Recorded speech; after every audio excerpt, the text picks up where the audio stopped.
Assalamualaikum.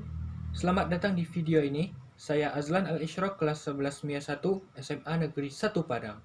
Dalam video ini kita akan membahas mengenai hukum HES. Jadi, yang perlu kita ingat untuk mempelajari hukum HES ini adalah konsep-konsep mengenai perubahan endotherm dan exotherm, persamaan, dan diagram energi. Apa bunyi hukum HES itu? Perubahan hanya tergantung pada keadaan awal dan akhir. Perubahan tidak tergantung pada jalannya reaksi. Itulah kata Henry Germain Hess, pengasas hukum Hess. Contoh yang dapat kita ambil yaitu pembakaran karbon menjadi gas CO2.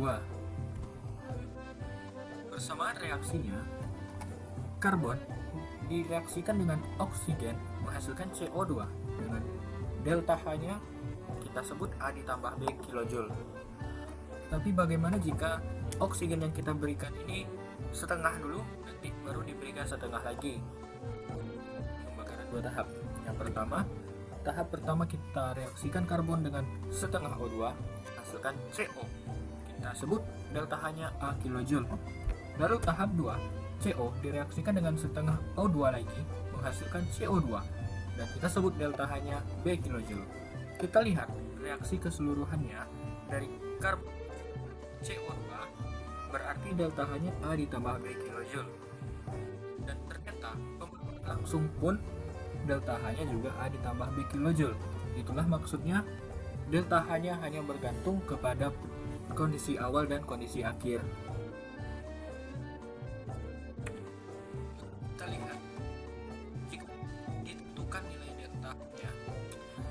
Karbon direaksikan menghasilkan CO2 394 kilojoule. Sementara untuk satu karbon direaksi O2 menghasilkan CO, delta H-nya adalah negatif 111 kilojoule. Bagaimana dengan reaksi tahap 2? CO ditambah setengah O2 menghasilkan CO2. Berapa delta H-nya? Dengan menggunakan persamaan reaksi kita dapat membalikkan persamaan yang ini. Jadi karena dibalik maka delta H yang negatif menjadi positif dan ditambahkan dengan persamaan yang ini. Karena di ruas kiri dan kanan ada C maka dapat kita abaikan dan di sini ada setengah U2, di sini ada U2 menjadi setengah. Maka jumlahnya adalah CO ditambah setengah dan CO2 delta H-nya adalah 111 dikurang 394 negatif 284 kilojoule. Selain itu dapat juga kita nyatakan dalam diagram entalpi tingkat energi. Karbon direaksikan dengan oksigen pada pembakaran langsung entalpinya perubahannya menjadi negatif 394 menghasilkan CO2. Sementara pada pembakaran yang bertahap pada tahap pertama perubahan entalpi pertama negatif 100 menghasilkan CO, lalu direaksikan lagi dengan setengah O menghasilkan CO2. Perubahan entalpinya menjadi negatif 394. Tetapi dari sini sampai sini perubahan entalpinya adalah negatif 283. Berikutnya ada siklus Hess.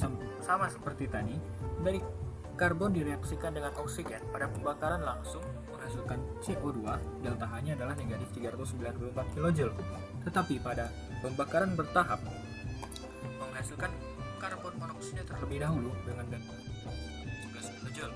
Lalu direaksikan dengan setengah O2 lagi menghasilkan CO2 dengan delta H negatif 208. Jadi simpulan yang kita dapatkan, perubahan entalpi itu tergantung kepada keadaan awal dan keadaan akhirnya, tidak tergantung kepada jalannya reaksi. Lalu untuk menjelaskan yang terkait hukum Hess ini, gambar persamaan termokimia, diagram tingkat energi, dan siklus Hess. Demikianlah penjelasan mengenai hukum Hess tadi. Semoga bermanfaat dan dapat dimengerti. Saya mohon maaf bila ada kesalahan. Azlan juga mengucapkan terima kasih sebesar-besarnya kepada Bu Eka dan Miss Nadia selaku guru kimia kami. Terima kasih telah menonton. Jangan lupa like, share, dan subscribe. Assalamualaikum warahmatullahi wabarakatuh.